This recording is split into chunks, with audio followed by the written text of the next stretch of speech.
always there. And God bless everyone. The Four Leaf Clover podcast is sponsored by Planet Celtic. Here we go, lads. Here we go. Welcome to the Four Leaf Clover post-match reaction. Celtic 3, Motherwell 1. How are you feeling about that, guys, overall, before we get right into the game? Aye, absolutely brilliant, mate. A very comfortable afternoon. Probably one of the easiest victories of the season, to be honest with you, Andy. I thought the boys were very, very comfortable today. Just before we start, lads, I'd just like to put a wee message out there. I got a wee bit of bad news from back home today. Big Celtic fan, pal of mine, Russell Drummond. His son sent a message today saying that he'd unfortunately passed away. It was a big part of my life when I came back to Scotland. 2013 for a few years I came back, and he was a massive influence for me and a great guy, and very sad news to hear that he's passed, and all the best to young Alistair, his son, and the rest of the family. So I'd just like to say that before we start. But very, very comfortable afternoon, Andy, today, I thought, and I thought the boys were brilliant and topped off nicely, which I'm sure we will get into. Yourself, Kaiser, what are you thinking straight after the game? Yep, straight after the game, once again, he's back. Jota returns. The iconic moments. Didn't know exactly what Jota was going to come back. He looked like, as I says, he looked like he'd starred in the 2025 remake of Midnight Express. Looked like he'd lost a bit of weight, been through a hard time. That haircut, fluffy as it is, looks fantastic. Seen him get that goal there, iconic moment. The game overall, I thought we played well enough. Early goal set the trend. It got a bit scrappy in the middle. Maybe towards the end, it was a bit scrappy. It looked a bit nervy. And Jota coming in and sealing the deal there. Just the relief, the relief of it. Even though we were leading, just to get that third goal and ensure the victory was fantastic right at the end of the game as well. Yeah. So let's go starting lineup. A few changes there for the game in midweek. Ralston coming in for AJ. Carter Vickers back in. I think a couple of us had mentioned McCowan in the midfield, but I'd actually had Hatate coming out for McCowan and Engels starting in there. We've got Kuhn, Maeda and Ida. Good to see Maeda back in as well. What's your overall thoughts for the starting lineup? Any major surprises there? Or good to see some players getting a rest, and obviously the ones that weren't playing coming back in. Aye, bang on, mate. You're bang on what you said there. I think Ralston does a great job when he comes in for AJ. You know, we all call him the bricky, and you know he's a 7 out of 10 every week. But I think that's, you know, it's downplayed a wee bit how good a player he actually is. He's very, very solid, especially in the SPFL, and as it was mentioned in commentary as well, he does well when he comes in for Scotland too. You know, so to hit the ground running when you're getting scalps in your arse quite a bit is all credit to the guy. It shows you the condition he's in and stuff like that. I think one of the things that you touch on, Andy, about Ralston quite a bit is how good a crosser the boy is, which gets overlooked for me as well. And we will come on to it. You know, he puts a great ball in for that first goal, and it just shows you. I think he prefers Hatate to Engels. I think Hatate's definitely one of his favourites. He seems pretty much undroppable for me in Brendan's eyes by the looks of things. But it was great to see Maeda back, and he's certainly shown that Jota's not going to come in that left-hand side and grab that jersey off of him. And it just showed you how much we missed him against Aston Villa, and we are going to miss him against Bayern Munich as well, pal. Aye. Yourself, Kaiser, touching on the lineup, any major surprises for you, or kind of what you expected? No, it was pretty much after the Villa game. I seen how physical that game was. I remember commenting on AJ really being tested and running around like crazy, so I knew he was going to be quite tired. Engels and stuff, real physical battle in the midfield there in midweek. Lots of the players. So I was waiting on the changes coming in, and spot on there. Every time Ralston does come in, he is the bricky. He does give you a 7 out of 10 every time he comes in. He hits the ground running, gets knocked down, and he always gets back up and just walks it off. I love that about Ralston as well. Sometimes you think with this modern game, you want your players to go down and stay down a little bit longer and ensure that other players getting the card and stuff. But it's everything that you hate to see in the game, and Ralston does none of it. He's right back up on his feet and right back into it. You got to admire that hard work. Unless Alan fucks hard. But, Just touching on the changes, I think midfield, I was looking at it, no that I doubt his ability. I think he put a big effort in during the week. He was really chasing the ball down and pressing. And I'm just thinking he's used a lot of energy, and it'd be a good kind of chance to maybe give him a wee rest and bring somebody else in. It was maybe a wee bit fresher. But to be honest, I thought Hatate had a great game today. I thought a lot of his passes were coming off. He was really positive. Normally Hatate's got that in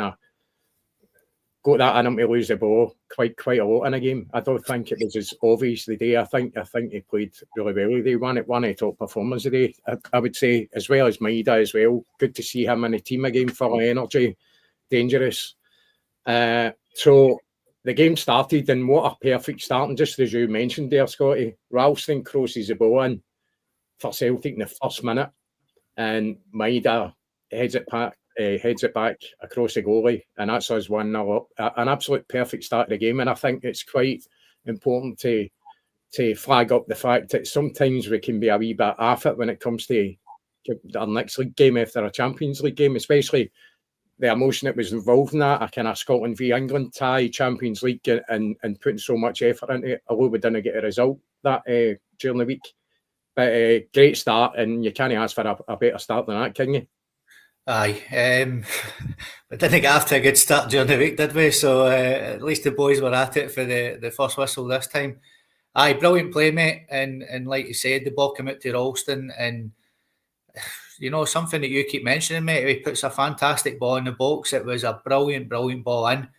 And the waste guy in the pitch, you know, we keep saying that we're screaming it for this striker. He's up there with Kuhn as one of our top goal scorers, you know, and the wee man got up, and it was a great header, great goal, great start, and it just set the tone for the rest of the game, mate. Brilliant ball in for Ralston. Mm-hmm. Yourself, Kaiser, your thoughts on Ralston and the cross, and obviously getting an early goal? Yeah, absolutely electric start for Ralston. He delivers that all the time. An excellent cross when he hits the byline. There's no messing with him. He's never really that inverting. He doesn't invert and go for goal and things like that. He'll hit the byline and cross the ball. Ron seal, exactly what it says in the tin. That's what he gives you. Quality, crosses the ball in. Maeda gets up. Absolutely fantastic header as well. He just cushions it. Really speaking to the quality of the ball, all Maeda had to do was really take the pace off the ball, goes back across the keeper into the far corner. Absolutely excellent finish, excellent bit of play. Aye, superb. And I've put a note down in the 15th minute, actually. Celtic in total control. I thought we were in total control. I think overall, the majority of the game, they couldn't lay a glove on us. We just basically, it was keep ball for Celtic, especially in the second half, but I think particularly the first half, I thought we'd done really well. The only thing that kind of got to me a wee bit was I just wish we may have created more kind of more chances. That's the only thing I think was lacking, but as we go on, we'll go through and talk about that. So then the next note I've got is the 17th minute. It's a great ball for Olsen again. Ida stretching to heads towards the keeper. Hold on, I can't even read my writing here. Sorry. I should have became a doctor. It gathers it easy, but it should have headed it back into the area. Ida, I think Ida, it was stretching a wee bit, and it should have put it back into where there was more players coming. It was just something I'd noted down. Then the 22nd minute, right? Motherwell weren't really in the game for me, to be quite honest with you. 22nd minute, it's Motherwell equalise, and the ball is floated in. It's an apparent push on CCV. I don't know what you think about it. Personally, I don't think it's anything. And it falls to Trusty's feet. And I don't know if it catches him by surprise or if you think he should be doing better in that situation, but it falls back to is it Armstrong, I think his name is. He's on loan for Carlisle. A guy who to me looks as if he should be working in a vape shop. He's the type of guy that's like, here, mate, it's this type of vape you want. No, that's the one I use. Or the vape's coming out. But he's on one for Carlisle, and he rattles the goal into the back of the net. And do you see it as a mistake for Trusty? Is he just unfortunate there in that situation? Scotty with the ball kind of bouncing. But he's not actually had time to react to it in any way, I don't think. What do you think about that, losing that goal? I think it was CCV's reaction that probably put him off, mate. I think you don't see CCV with that sort of reaction unless he's been fouled. I would say he's a pretty honest player, CCV, and, you know, for him to come away with that sort of reaction tells me that there was a slight push on him. I'm with you though, Andy. I didn't think there was enough on there to, you know, disallow the goal or whatever. But Trusty should do better. I think he's been exposed a few times with his touches. His first touch does let him down a few times. I think he cost us a goal a couple of weeks ago with the same sort of thing. I think it was in Europe, wasn't it, with the one where he sort of touched it down and he miscontrolled it as well. So he needs to be on the Stuart McCall a bit better as well, you know, when that comes in and just clear his lines. Whether it's a foul or no, he should be doing the right thing there as a centre half and just getting shot of that. Doesn't matter if he fucking volleys it into Rose Head or whatever, you know, he still needs to do his job. And I think he was like everybody else, just expecting the free kick with Cameron Carter-Vickers' reaction. But it's one of them, mate, play to the whistle. We didn't do it and it cost us a goal. No. Kaiser, your thoughts on losing that goal there? Do you think Trusty is at fault? I think he should have a better reaction there. I think he's maybe caught sleeping a wee bit and should be anticipating the ball actually dropping down to him. If anything had to happen, if CCV didn't get a head on it, then ultimately it's got to go through to him. So I think he's maybe, it should be the blame should be laid on him, but it should be a wee bit more alert there. I think first, Andy, Adam Ida was absolutely fantastic today. When you're saying about him heading that ball back into the area there, into the danger area. Sometimes you want your striker doing that and setting up another player, and other times you want him to be the big greedy one. So the fact that he's wanting to be a big greedy one, I'm liking that. It's made me feel, today's performance made me feel a lot better about the transfer window, the drama everyone's kicking up about it, well, lack of players coming in, players going out. The players that were going out were of waning quality. They're getting older and fringe players around the squad, some players out on loan looking to get better and return and maybe make a difference when they come back. I don't think there's anything to panic about here from what I've seen from Adam Ida today. I think he was fantastic. And Motherwell were not in the game at all, as you said, they come forward. And for me, Armstrong, I bet he looks like a master better. And 100%. He barges into the back of CCV, pushes him forward. Yeah, I think CCV's reaction sort of takes Trusty by surprise, but I think Armstrong gets a little contact, a little nudge on the ball with the head, and it's sort of, the ball bounces just before Trusty comes up and hits his knee and deflects straight back out. So he's kind of like leaning forward, like he's going to like rush forward. So his knees are kind of bent, and the ball hits the turf, hits his knee. There's not much he can do about that. But Armstrong was alive to it, certainly on the ball. Finished that, drove that finish right in. And as Scotty says there, Trusty needs to be a wee bit more on the ball there. Even if it does come off his knee, he needs to be rushing that and shutting it down and stopping that secondary shooting from happening. It was a very good finish from Armstrong, as he says, on loan from Carlisle, was it? So up the road and looking to get a chance. He put himself about. He was physical. He done quite well. He did look like an extra from Shameless or something, but he got his reward for the push on the back of CCV. As you said yourself, sometimes I've seen those given. The ref brings it back, VAR brings it back and says it was actually a push on the defender there. We don't get those ones. You know that. I know that. We don't get those. So we just move on. I was actually surprised that CCV protested, turned around and prostrated for the free kick that he was never going to get. But it's you expect fair refereeing. I was disappointed with the ref. He was I think they were parked outside my house down here in Ibrox with a VAR van. Aye. Well, I think when you've got John Beaton in the VAR room, mate, it's you know where your chances are when it comes to decisions going your way. But enough said about him. In the 27th minute, Calmack had a shot for way out as well. Normally in a position where he's quite accurate and things like that. But you know, the intensity was there with Celtic, you know, where we were always looking to go forward with the ball. There was very little of the kind of passing between it, because I don't think Motherwell were pushing his own enough for us to go down that route, but passing it between the two centre-backs, looking for other routes, and I think we had pretty good success. We looked lively, we looked well up for it. Maida looked well up for it. Just touching on Kuhn, I've seen a few comments there as well, and I thought he was maybe a wee bit quiet today. Were you expecting more for him, Scotty, for Kuhn? Do you think he had a quiet game today? Aye, he definitely had a quiet game, mate. It's like we keep saying, you know, they've got people breathing down their neck now on the bench that are going to come on and rip the jersey off them, and Jota's certainly going to be that guy, you know. So I think that everybody's going to have to up their game. Yourself, Kaiser, and Jerry will be on the transfer window show tomorrow night, and there'll be more players coming in, I would assume. Maybe a wee announcement tonight, potentially, that are going to be breathing down the neck of these players as well. So what it does, mate, is it creates competition, and it makes the players, it gives them a wee kick up the arse, the ones that are starting especially. And that's what you want to see. But listen, you can't be firing in every single game that you're playing, you know, and we can forgive him because he's been absolutely fantastic this season. So no issues with the wee man today having a wee sort of off day.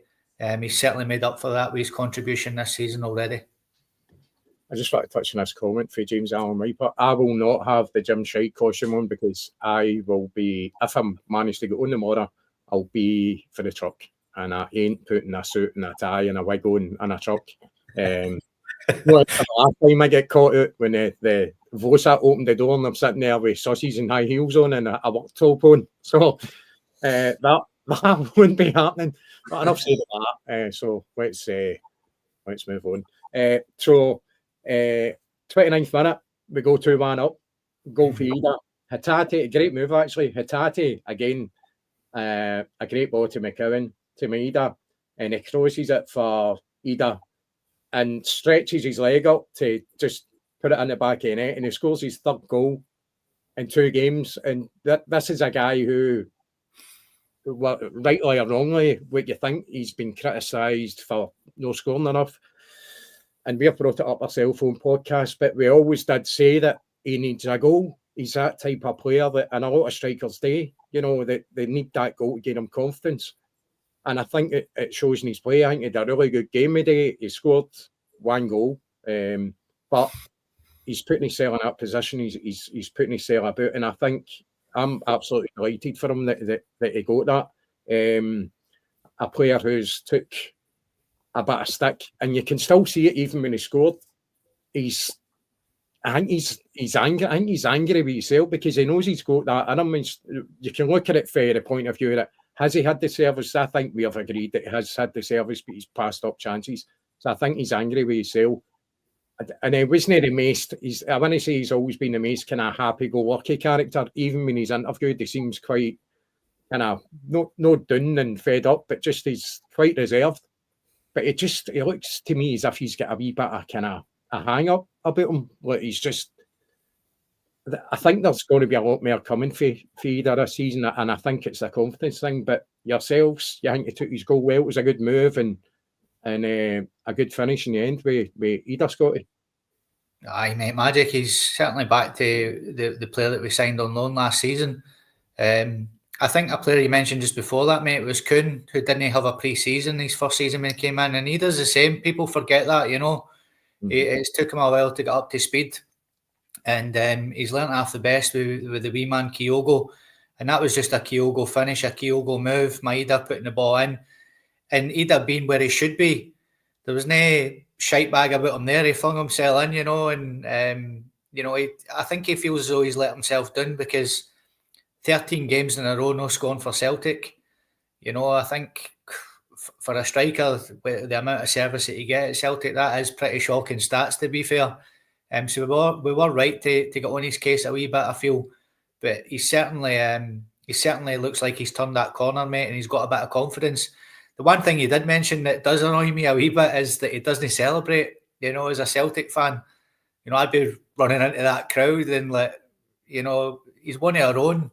And I think somebody should have a wee word in his shell that, you know, you're lucky to be wearing that jersey, mate. So start enjoying yourself when you put the ball in the pokey. One of them, mate. But barring that, as Kaiser said, the big man was brilliant today. So fair dues to him. And another thing, Scott, I'll just come to you in a second, Kaiser. He's a main man at Celtic now. He's a main striker, isn't he? You know, so and I think he's kind of stood up to the plate when it comes to that. Certainly the last 2 games. Obviously, we're going to need another striker coming in. We can't lose a player of Kyogo's quality and no replace him. So I think he's the main man. I think at the moment, anyway, we'll wait and see what happens. And obviously yourself, Kaiser, and hopefully I'll be on as well. I think you're Jerry as well. We'll bring in the transfer window towards the end, see what's happening. I think we certainly need a new striker in. So just before we get into the rest of the game, Kaiser, can you see us doing much business in the transfer window when it comes to bringing in players? And do you actually see MD leaving as well? Yeah, I do actually, Andy. As ludicrous as it sounds, I see he's bringing a couple of players in, maybe 3. I see this. I know we're back in talking to this left back from Man United again. He was supposed to be going to Benfica and that fell through, so we've got that one on the burner. Players going out. Well, as I says to everyone, a few months ago, one of my friends told me that all 3 Japanese players had went in and requested transfers. So if that offer comes in for them, they are willing to move. It's whether the club accepts the valuation, the offer that comes in. You could look at it and say Brendan's sticking by Hatate right now and continuously playing him because he's putting them in the shop window. Mm-hmm. He's standing by that. He's playing them in Champions League games and he's playing them domestically, running in towards the end of the window. So he could be looking at a move, definitely. Look, I don't want to lose any of our players, right? I do not want to, especially Daisen Maeda. He's like one of my favourite players. I love his work rate. Like you heard me say earlier, hard work beats talent unless talent works hard. Daisen Maeda, he is the benchmark for work rate, and Yang sometimes is the skid mark with talent. But you hope it comes good for Yang as well. I hope it comes good for him. Talking about Adamida, sorry guys, I'm brushing over everything now. Firstly, no, I was going to get back to you, anyway, so batter in. You started with Big Cal, 500 appearance today, absolutely amazing. Played well as well. He does all the dirty jobs. Never an unsung hero in some games. Always gives you an 8. Always like he's never ready. He's always there until he's not there, and then you really notice it. Adamida scored 2 goals in midweek into Argentine, top goalkeeper, one of the best goalkeepers in the world. If that's not going to bridge your confidence, if that's not going to say, look, you've got it, big man, you've got all the attributes, you've got everything there. I think what Big Ida was missing was game time. And I think it was his goal today, I think, was well worked, absolutely stunning football to cut them apart. And it was very indicative. It was very Kyogo-esque, the way we cut that ball back. And it was funny to me that Kyogo's no longer there. And that's the first time in a while I've seen us score that type of goal. And it was Big Ida in there rattling it in. All power to him. I think he's definitely turned the corner. I think the powerhouse striker that we're looking for, the guy to come in and do the damage, is already here. It's Adamida. Now, Brendan goes on about footballing education. And we know Johnny Kenny was at the club, went on loan to Ireland, and he's came back, completing a stage of his footballing education. Is Brendan going to stand by him, keep him as a backup striker, or are we going to bring another striker in? One thing's for sure, if we pick up an injury or suspension to either, something like that, it's going to be very hard to fill that role. We definitely need to do something. Kaiser's getting singled out for being in the doghouse again. I think people are used to having that luxurious background, mate. That they must be missing it. No, I'll get it. I updated the stuff in the computer and see sometimes with the PC, it either works or it shites the sheets. There's nothing you can do about it. There's no way to fix it. The camera isn't replacing the background. So I've got the the screen for the Wizard of Oz up there, so as my wains can run in and out the kitchen. As you know, 5 p.m, dinner time, everybody's giving me the eyes. So anyway, we went 2-1 up, but we also had a kind of few chances, half chances. But right after that goal, Motherwell had a chance as well. Straight after the goal, and they put the ball past the post. And sometimes they say that, don't you, that you're susceptible to lose a goal straight after scoring the goal, and I think that was a perfect example there. So fortunately for us, it went past the post, that chance. 36th minute, with a corner lands at the back post. Maida headers over the bar as well. It was a great chance. I thought it was a fantastic chance for Maida.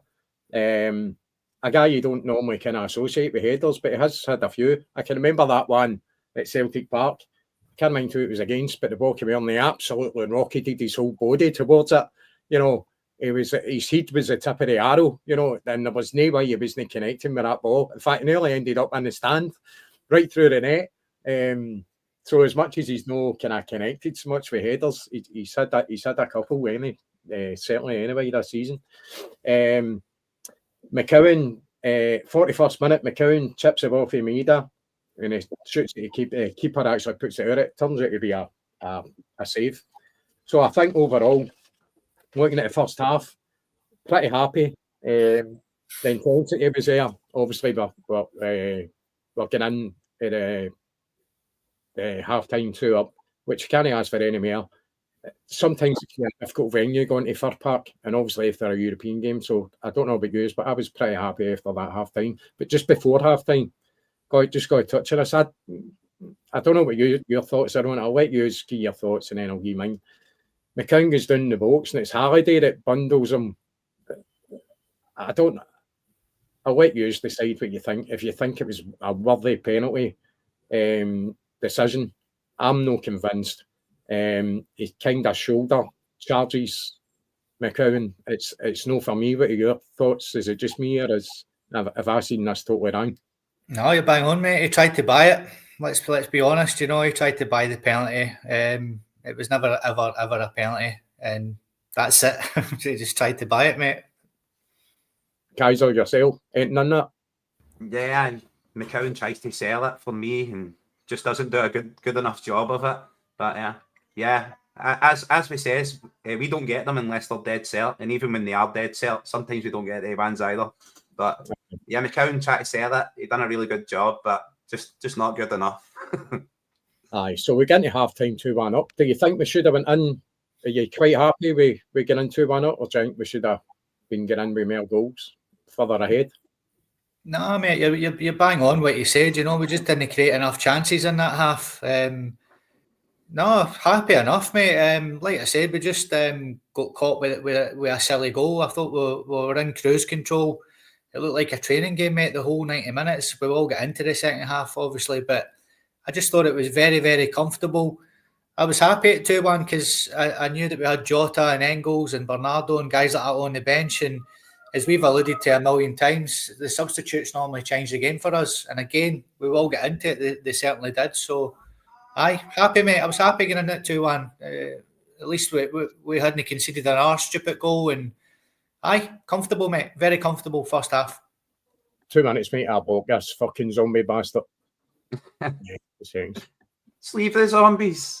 They're in for kisses. He's off ski. No one he's talking about paedophiles now. He's off ski, mate. It's not happening. So we start the second half pretty lively as well. Maida down the channel, and he skies at Ida, but it's well over. I think he should have. Maida had the chance to drive it beyond the defender. I think he tries to hit the shot too early in for Ida. I think if he drove to the byline and then tried to cut it across, he could actually have connected with Ida or other players that were coming into the box. So I think for Maida, which we get sometimes, you get the wrong decision with him. As much hard work as he puts in, and his goals have been excellent this season. Sometimes his decision making really kind of frustrates you at times, but I think he had a good game. This is me kind of just flagging up wee things here and there. But I think it should have been done better there. Maybe try to get beyond the defender and cut it in rather than put it too early. I think the defender read the ball in. 48th minute, Hatate, great ball to Maida, down the left, low cross to Ida, but a defender block. So these chances are continuing in the second half because we're totally dominating the second half. I think there's absolutely no doubt about it. The 49th minute, we go 3-1 up. It's a great ball to Ida, down the right. Ida does well to hold off the defender. Uses his physicality there. Crosses the ball from Ida. Defender puts in the rebound. Puts it into his own net. But it turns out it's offside, and extremely close offside. Was looking at the lines, and I couldn't tell the difference there. So, you know, as we spoke about before, even the most tight decision is going to go against us. But ultimately, it was a good move there, wasn't it? We scoring that goal. I know the defender put it in the goal, but ultimately, it was a good move. Aye, it was just a fag paper, mate. And for me, it wasn't offside. I thought you couldn't be offside if the bit of your body, you know, you couldn't score a goal with. That's what I always thought the rule was. And for me, it was just his horn that was offside. You can't score a goal with your horn. Yep. But like you said, we know he was in VAR, and he was obviously, he had the Rangers radio on his earpiece, and he was hearing how his boys were getting on at Ibrox. So he was trying to keep it as tight as he could for as long as he could. But for me, it wasn't offside, even looking at it, like I said. And aye, just one of them, mate. If they get it, they get it. I always knew we were going to go and win the game, mate. I was confident, very much a training half, that second half, and they didn't lay a glove on us, so I knew it was going to come. Mm-hmm. Aye. Scotty. Me as well, mate. I seen that offside decision, and I was like, what's that? His elbow that's offside there. And even that, we got the famous Firhill camera angles, and Jota was back. I was waiting on the Space Age one, the one for the Voyager Discovery probe that get the offside decision against Jota last year. So it always happens there. I think Ida was onside, and well spotted as well, Scotty. They draw the lines on. If the lines are touching, the striker's supposed to get the advantage. It's actually a part of his body that he can't physically score with, that they're ruling him offside with. I never even noticed that as well, Scotty, but I was saying he's offside by the skin of his elbow. The cat wrecking the shot. But no, that was a perfectly good goal and should have stood. Kudos to the Motherwell defender who stroked it home. We are looking for a striker. It was a very good finish. His agent might get contacted. Very true, very true. So the 55th minute, Kuhn cuts inside, floats a ball for Mida, but the defender clears. And then, I don't know if you noticed this, Ralston goes to clear the ball, and a Motherwell defender, or midfielder, flies into him, and he catches him. For me, it's quite a bad challenge, quite a nasty one. Yellow card. I don't know what you thought about that. I think that was worthy a yellow card at least. Aye, massively, mate. Bloody hell, man. He was late as anything, you know. It was a definite yellow card. The referee, he had a strange one for me today, mate, the referee, and obviously the guy in the VAR room as well. But we keep touching on it. They're not up to standard. They're not fit for purpose. And how will they call him? They still have a word in his shell, you know. It's I'm sitting in an apartment in Spain, mate, chilling out, and even I can see it's a bloody yellow card for here, you know. So, aye, shocker, mate. Definite yellow card.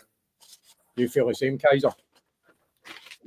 Yep, lads, same here. Definite yellow card on the spot. It's dangerous. Ralston's the only person getting to that ball. The midfielder goes right through him. He's leading with his studs. That's an on-field instant yellow card. Then gets reviewed by VAR and gets upgraded to a red card, usually, but not today. And as I says about Ralston, the big man just doesn't stay on the ground, does he? He gets up and legs hanging off. The sports science team must be absolutely bricking it every time because he just gets up and walks it off. He's like, never mind, it's all right. And just, I love that classic. That's old school from a modern player. I love that about Ralston. He's got that in his makeup, his mentality, hard as nails. I love it. Do you know, that's what I like about Ralston as a replacement or cover for AJ. They're very similar when it comes to their attitude and their warrior type kind of attitude to the game. They're very much get up and get on with it. Sometimes to their detriment at times, as you're just talking about there, but you could quite easily say that AJ's obviously a better player than Ralston, but I think you get a real honesty for Ralston as well, and we've touched on as well.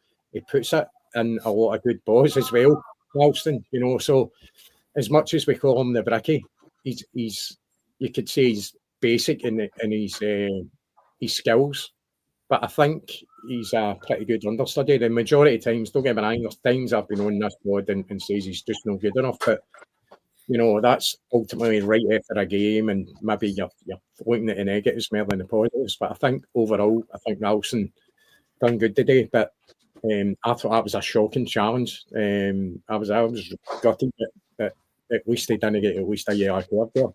Very bad officiating there. We go 3-1 up in the 59th minute. It was a great ball for Ida, and Kuhn, he's through and goal, and he shoots and the keeper saves, but he rebound comes back to Kuhn. And an absolutely fantastic finish, an overheat kick into the back of the net. And you're thinking, what a goal, man. It's offside.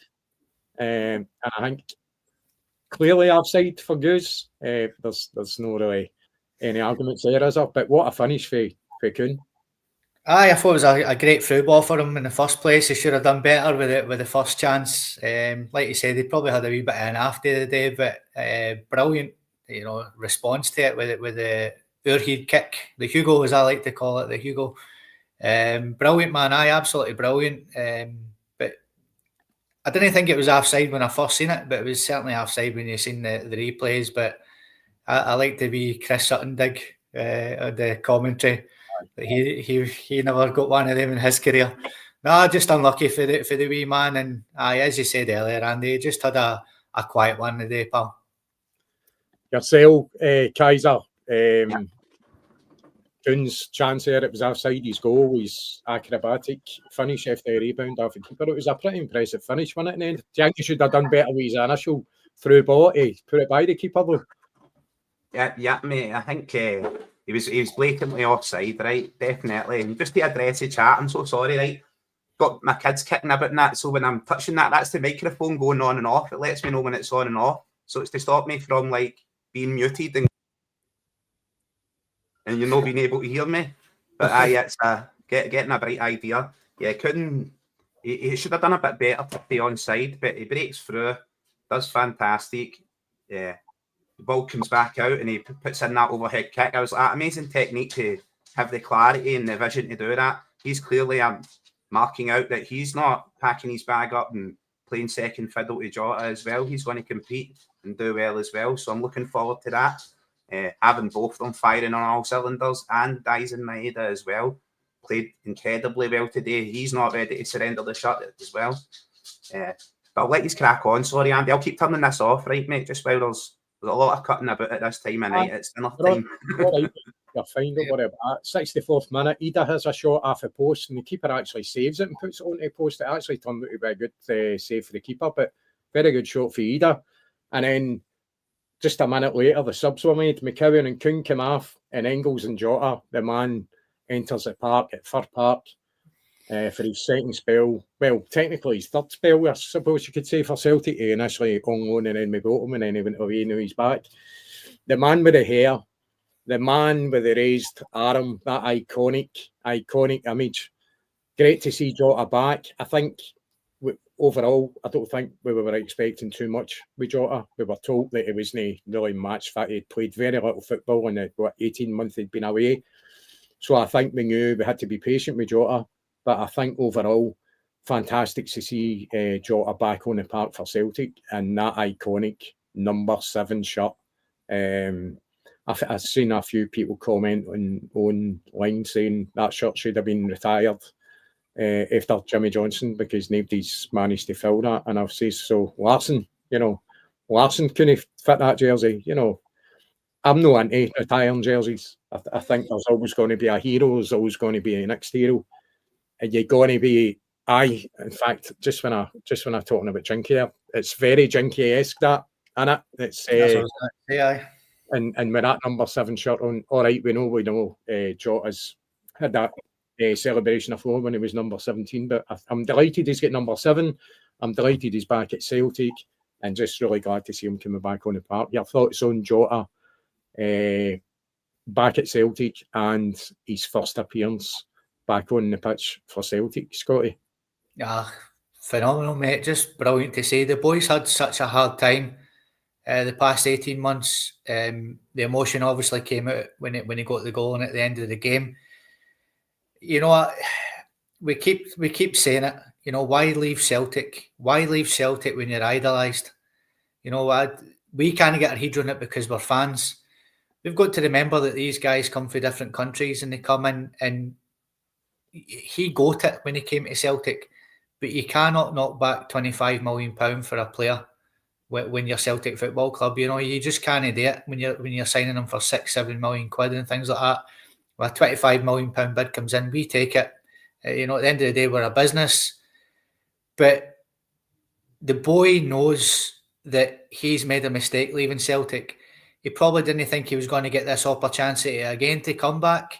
He's got it. And I don't think he'll ever leave Celtic ever again now. Do you know that? I think he's that type of boy now. He knows what he's got here. He knows that he's got the fans behind him 100%. He's here for the rest of his career as far as I'm concerned. I just can't see him leaving. I didn't expect him to be in the condition he's in. I thought he was going to be a lot worse than what he's in. Kaiser mentioned it the other night, you know, Jota on the chicken wings and things like that. He needs built up. You can clearly see that. But we done it with Kuhn. When Kuhn first came, you know, he managed to put on about 10 kilos. I wouldn't say 10 kilos for Jota, maybe a good 5 kilos at least. Build him up with a bit of muscle, get him back on it. And listen, we've got 4 home games coming up that we can certainly use him, especially against Dundee. Maybe give him a half against Dundee, and maybe certainly a start against Raith Rovers in the Scottish Cup quarter-final. That's maybe the game where you could bring him on and start him. And let's get the boy built up to speed, and let's get him firing on all cylinders, because we haven't got Maeda for that first leg against Bayern Munich. And that might be the very game where he comes back, you know, fully tuned up and back firing all cylinders for Celtic. Aye, delighted to see Jota coming back on the park there, mate, and your thoughts on him initially when he's coming on. The fans were absolutely delirious, weren't they? Yeah, that was delirious, my man. Felt like a dream. Seen it when Jota left, and absolutely none of us, not a Celtic fan alive, denied him the money. We all understood that he had an affinity with the club. He's an iconic player. He creates those iconic moments. We're all doing it with a hand in the air. Yeah. We mentioned it before we came in. We've been talking about it time and time again.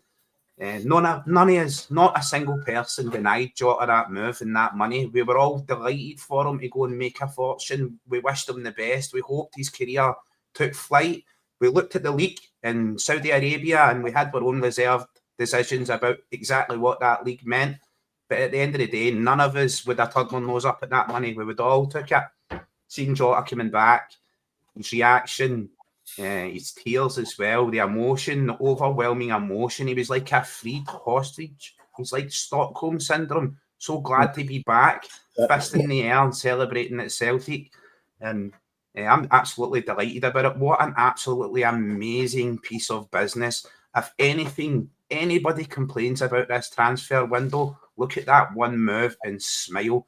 And Andy, I think, said before we came in here as well that Aidan McGeady had said on some sort of live commentary that it was a bit much, Jota shedding tears like he was some sort of emotional mare. Yeah, I loved that. I thought it was absolutely amazing. I'm a man myself. Look, legends, real men shed tears hundreds of times in my life. Something happens to one of yous in chat, I'll shed a tear for yous as well. Jota being emotional, letting people know that's okay. There's mental health factor. There's things in football that can affect players. Jota being back, it's a homecoming. We all feel it. The iconic moments are back. Scotty's spot on. I said it myself on our comments earlier. Jota should take the time that he's got to fully rebuild himself. No pressure from the support. We're all right in his corner. We've got his back. Scotty said it. We were expecting him not to be maybe at the levels he's at right now. We're expecting 20% of previous Jota. What I seen there for that little spell was 80% of previous Jota. And I've got to say, like, the Motherwell defenders, when Dyson Maeda plays on the wing, the Motherwell defenders will stand off him because you allow Dyson to have the ball. He doesn't have the skill to beat someone, but when he's running at you and running into space, he's incredibly dangerous. so they tend to stand off Maeda. When Jota came on, they were standing off Jota as well. Jota's the kind of player that will destroy you if you give him the ball. He was drifting through them, cutting apart. Thoroughly deserved his goal, deserved his celebration. Absolutely overjoyed for him. Aye. With a few chances, I'm just going to touch on something. With a few chances, 65th minute, great ball for Taylor to Hatate on the right, and he's stuck between. I think Hatate's stuck between a cross and a shot. I think, and it ultimately he puts the ball out, but I think he's stuck in a bit of indecision there. Another one, Hatate, great ball. This is the 68th minute, great ball to Jota. Left foot shot past the post. It was offside actually, but I think again another chance. 69th, just a minute later, 69th. Great ball to Idas. He actually spins the defender, but he ultimately loses the ball. And I think Adam Ida's pretty good at it, kind of using his physicality, something I'm not used to seeing with Kyogo. Totally different players, the way they play and stuff like that, but just a different kind of aspect. We're still getting used to, obviously, Kyogo not being in the team. He's been such a familiar figure over the last, 3.5 years. So I think it's going to take a while to get used to that as well. As well as the players, we kind of trying to play Ida's strengths as well. They've been that used to, although Ida's not been invisible, he's been coming in for Kyogo after 60, 70 minutes or whatever. But I think they've been that used to playing with Kyogo as well. It's going to take a while for them to adjust as well. To having Ida as the main man at the moment anyway, that may change in the next couple of days or so, or the next day. Another one, 87. Oh, no, that's what I want to touch on. Yang, 77th minute, Yang comes on for Ida. Very strange one for me at the time, I've got to be honest with you. So then Maeda goes into the middle of the park. Yang goes onto the right-hand side, and Jota goes back to his familiar left-hand side for Celtic. What did you think about that substitution at that point? Do you think that had to be made, or were you a bit baffled? I think he was just taking Guinea a rest. You know, he done well during the week, and we know we've got that option of bringing Maeda into the middle. I'm hoping that's Yang's swan song, to be honest with you, mate. I think Yang and Johnny Kenny will probably be at the door tomorrow. I think they two will definitely either go permanently or go on loan to buy deals, or even just on loan. I think they're two guys that will definitely leave the club tomorrow, especially Yang, hopefully permanently. I just don't think it's happened for the boy. He's had enough opportunities at the club, and he's just not a Celtic player, let's be honest. So hopefully that's his last appearance in a Celtic jersey. You know, no harm to the lad. He's just no for Celtic. It's as simple as that. I didn't think it was a strange one, mate. Like I said, I think it was just to have a look at Maeda in the middle, and we know he's a good option there. I think that's all that was for, pal. Kaiser, what's your thoughts on Yang? Yeah, I like Yang. I like the idea of Yang coming in and doing well, right? And he's a hard worker. He got flashes of talent. There's something about him. It's just not at our level. It's just not for our club.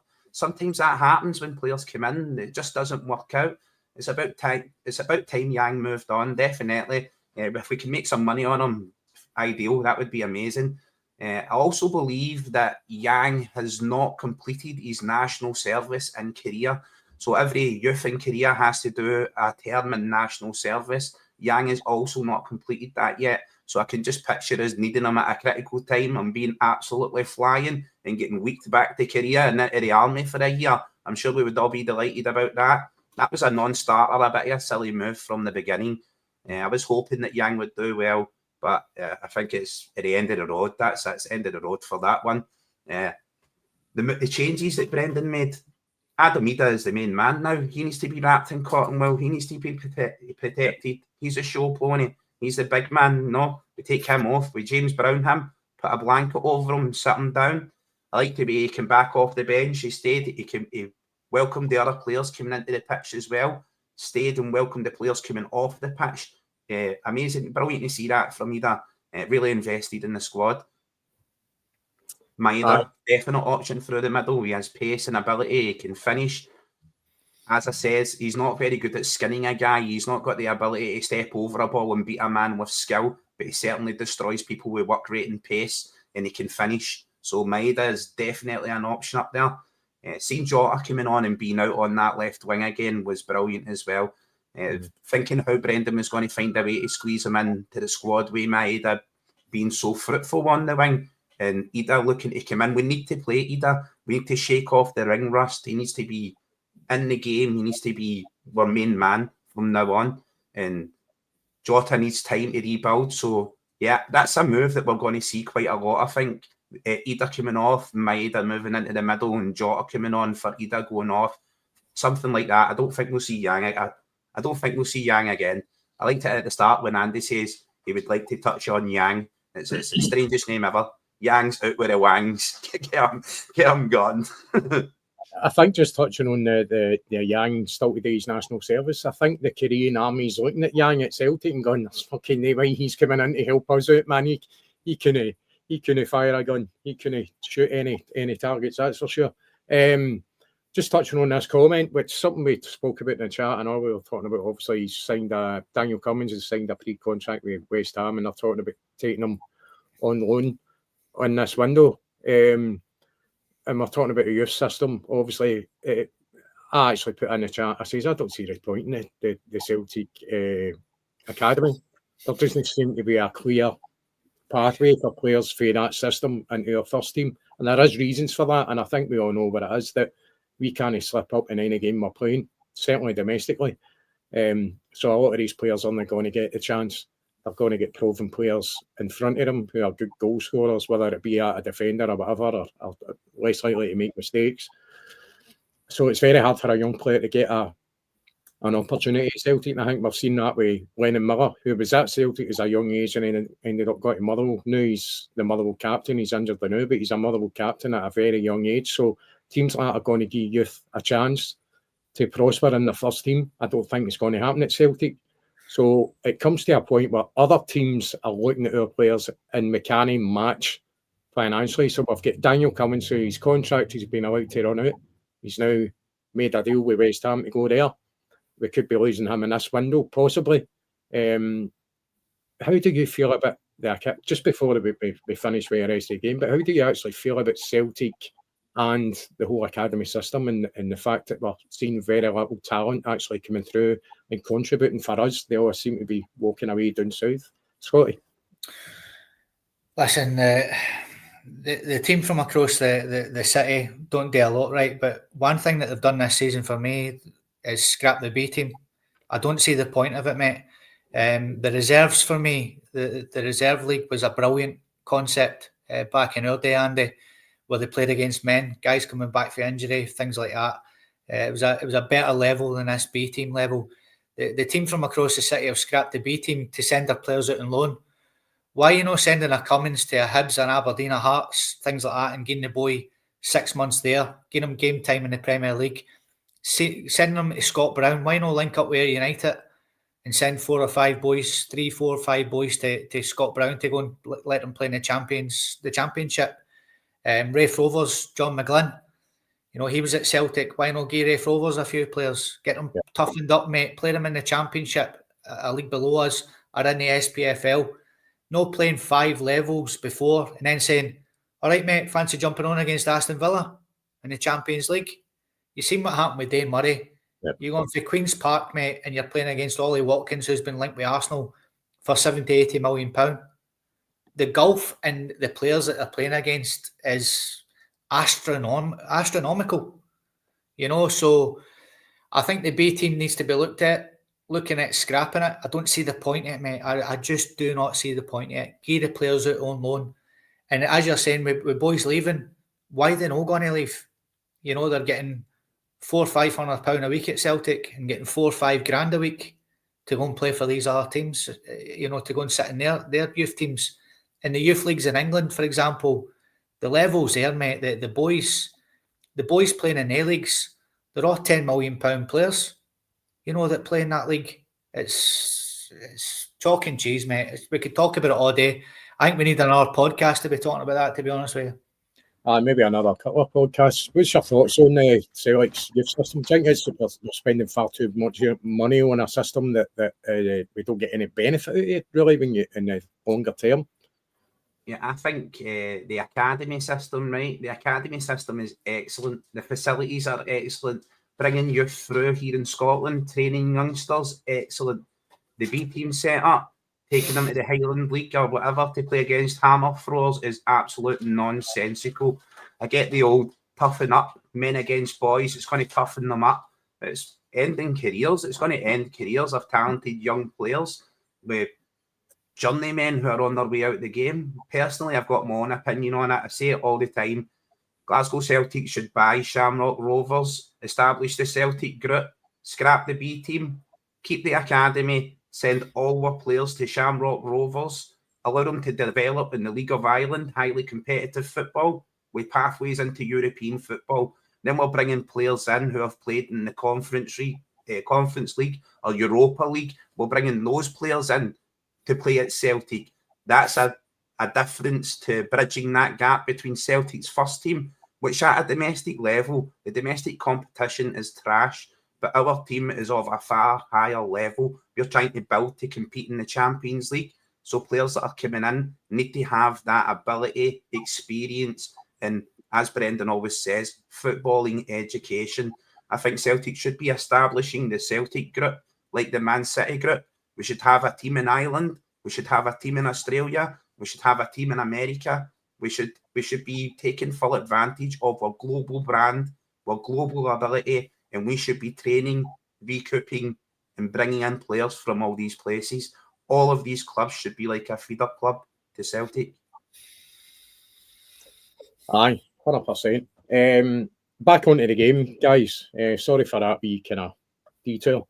85th minute, Jota, cross for Gang and he heads it past. Another chance with Jota as well, 87th minute. Dancing feet with Jota, shot for outside the box, but turned out it was a pretty weak shot and the keeper saved.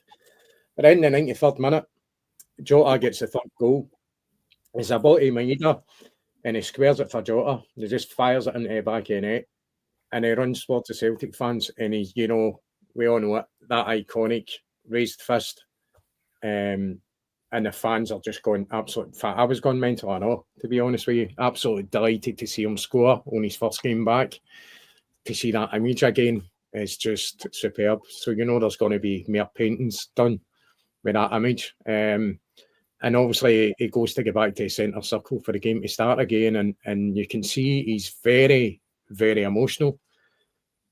And just as you mentioned, Kaiser, Aidan McGeady in the commentary says, I think that's a wee bit too much, It's like as if he's like ripping push. You can see it obviously means a lot to him. Very disappointed to hear McGeady saying that. This is a boy who's died in the Well Celtic fan. Also a boy that's went for big money to go to play in Russia. I didn't like that comment for him. I thought it was pretty disrespectful. I thought it was quite a nice thing to see. You can see what it means to Jota to come back and especially score that goal. And he loves the adulation because he knows he is loved here. And I think that's what we spoke about earlier on. You can see he's realising that this is what it's about. All right, he's got plenty of money in the bank, right? So financially he's secure. But just to be at Celtic scoring goals in front of a support who idolise him, and he's going to go on and win loads and loads of trophies. So, he's, as you said, he's realised that it's great to see in it, Scotty, the emotion coming out there. Aye, massive, mate. It's very disappointing for McGeady. I didn't hear it. It was you that told me what he said, and he should know better, mate. I've been to Saudi Arabia to work twice. I know how much of a backward country it was. I would say I think it's got a lot better nowadays. I was there 20 years ago, whatever. But McGeady done the same thing, mate, when he went to Russia. He went there and couldn't speak the language and was isolated. But McGeady had his family there. This boy's went there himself, get nobody, and he's sitting there in a country miles away, different culture. Pretty shocking comment, to be honest, for Eddie McGeady, who should know better. We don't know what the boy's been through physically, mentally, for the past 18 months. He's left a club where he was idolised. He's went to 2 clubs where it looks as though he hasn't been. And mate, it's just the emotion coming out. You know, it's a fairy tale beginning for him back at Celtic. And to come away with that nonsense is pretty unbelievable, really, for Aidan McGeady. Delighted to have him back. Delighted he's got on the score sheet straight away. He looks a lot fitter than what I thought he would be. And aye, fuck all the naysayers and fuck all the haters, man. He's back and he's staying, and that's it. And it was great to see, mate. Great to see the emotion. I love it. Aye, yourself, Kaiser, feel the same? Yeah, definitely. Aidan McGeady, jealous little bastard, just because you never got your comeback when you went to Russia, you never got to come back to Celtic. I would have took Aidan McGeady back if you would have stuck to the protocol when the plan was you're a good player, we sell you for 10 million, you go there for 2 years, get injured, and then back up the road, son. But he didn't. He wanted to go to Hibs and finish out his career there and still thought he could have been getting a game for us. Well, bitter seeds, bitter tears for McGeady. Jota shows a level of understanding for Glasgow Celtic, passion that Aidan McGeady wishes he had. Being a lifelong Celtic fan, growing up here, immersed in it, you'd think he'd know a lot better. And I was delighted to see Jota overwhelmed with emotion. I've got no idea what that guy's been through. I can imagine being at the absolute top of your powers, the pinnacle of the game, loved, adored by the Celtic fans. You get a dream move. You're going to play with professionals in a country, Cristiano Ronaldo and stuff there, and you think it's going to be the best thing since sliced bread, and it all starts to fall apart. Then you think, for your own sanity, you get a move to France, and you think, surely France, nice people, it's going to be great here, and it just wasn't in their plans. No reason for it, no reason why, it just wasn't in their plans. I seen him come on, and he bends down and rubs his hands on the grass. It's like you'd never thought you'd be thankful to be back in this place. But it's not about where you are, it's about who you're with. Celtic are the best club in the entire world. We've got a magical support. We have the ability to elevate players who come in, normal players, everyday players. We elevate them to compete against some of the best players in the world in the Champions League. That's our support. We impassion those players. They have it within them to be able to achieve that, but we certainly help that happen. I seen us do it with Henrik Larsson. He arrived a midfielder, gave away the ball at the start, and people were on his back. And then the Celtic support took him to our heart. We sung his songs and we elevated him. You can't elevate yourself to goddom or legenddom. That's people need to give you that adulation. Other people elevate you to that platform. Henrik Larsson was absolutely amazing. Delighted Jota's got the number 7. Absolutely. I wanted him to get the 55, right? I wanted Jota 55 just to slam it right in Sevco noses. But Jota 7 will do me just as well. Delighted he's got it. It never looked better on any other player since Henrik Larsson, and before that, Jimmy Johnston. He's iconic. He's ticking all the boxes. I hope he manages to fully regain all his prowess and powers. And I see Jota, as Scotty said as well, staying at Celtic for the rest. That's it till the wheels fall off. I don't see him going anywhere. We could probably sell him again for another 25 million in a couple of years, but I don't see him going absolutely anywhere. I think he's found his home. Aye, absolutely. Right, so that's us. Celtic finish the game 1-3-1. Absolutely delighted. We've touched on Jota. I just want to touch on the memberships. I've looked into it. I couldn't find it. I was trying to search everything about it. We basically need to wait for YouTube to contact us before we can start. We can get super chats and stuff like that now, but we're still waiting on the confirmation for the membership. So as soon as we do that, if you want to become a member of the channel, then we'll give you all the information when we get it. So whether you want to do that or not, it's entirely up to you. Our content will always be free. So it's just a personal choice if you want to do that. Not that we don't appreciate it, we appreciate everybody.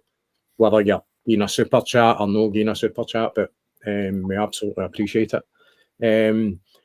Back tomorrow for the closing of the transfer window. Hopefully I'll be on with yourself, Kaiser. It should be all right. It's looking, and Jerry, I think, is going to be on as far as I'm aware.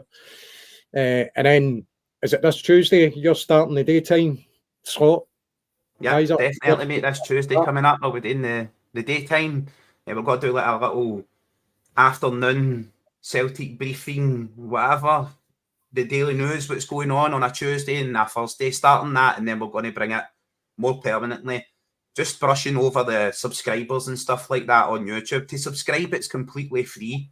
To drop a like, it's completely free. All the likes help us. It helps combat the YouTube algorithm. It helps route the podcasts to other Celtic fans. All the activity on Facebook, absolutely amazing. Sharing the stream to social media helps us grow as well.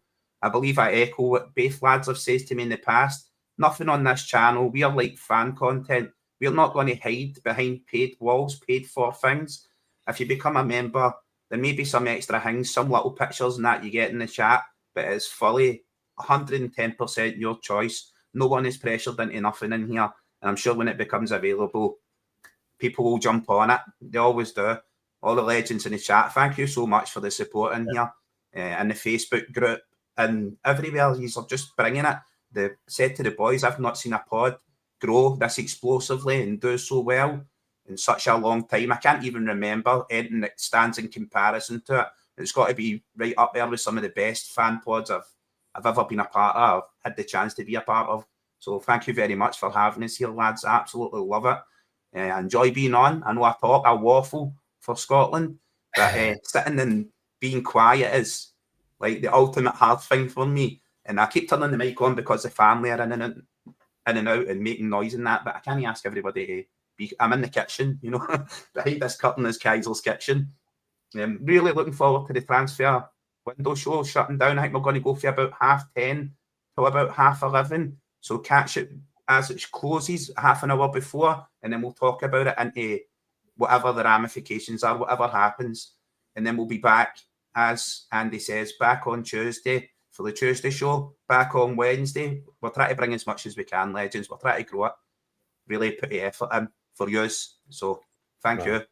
And we're absolutely delighted to have you on board, Kaiser. You certainly don't waffle. I think you're a fantastic addition. So we're privileged to have you. Oh, we've got a wee super chat here for Craig McLean. Absolutely. Thanks very much, Craig. Connecting pod again, boys. Let's hope the board make sure we have at least a couple of new names to look forward to. Hail, hail, the four-leaf crew. Thanks very much, Craig. Really appreciate it, mate. Thank you. That's us. So join us again tomorrow night for this transfer window special. And hopefully we see a wee bit of action from a Celtic point of view. So thanks again for everybody for watching us. Press that like button, subscribe if you don't mind. Whether you do or don't, we'll still be here. We're still putting out the content. We're just fans, just like you. So, but we appreciate every single one that comes on and supports us and watches us, because otherwise we're just talking to each other, aren't we? So always good to have you on board. So just a thanks to Scotty. You'll need to try and get a... You working tonight, Scotty? Aye, mate, aye.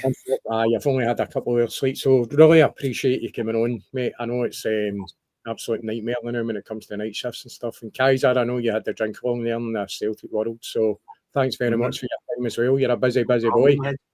It was sober along nowadays because I came in here, so I sober along. Scotty, absolute legend, turning up, my man. The bad news you received on the phone, that as well, legend. Thoughts and prayers with your friends, family, and yourself, my man. Hopefully you can keep it in, keep your head straight, you know what I mean, brother? Andy, all the work you put in as well, setting the pods up. The guys put in such work behind the scenes, legends. There's artwork done, there's quizzes made up, there's the group is alive 24/7. There's not a minute my phone's not beating. I'm in here with you two now, and the boys are still beating the group. Absolutely amazing. Thank you so much for having us, boys. Anytime. I love it here. Brilliant. So all it is to say is thanks very much for joining us, and see you tomorrow. Hail, hail.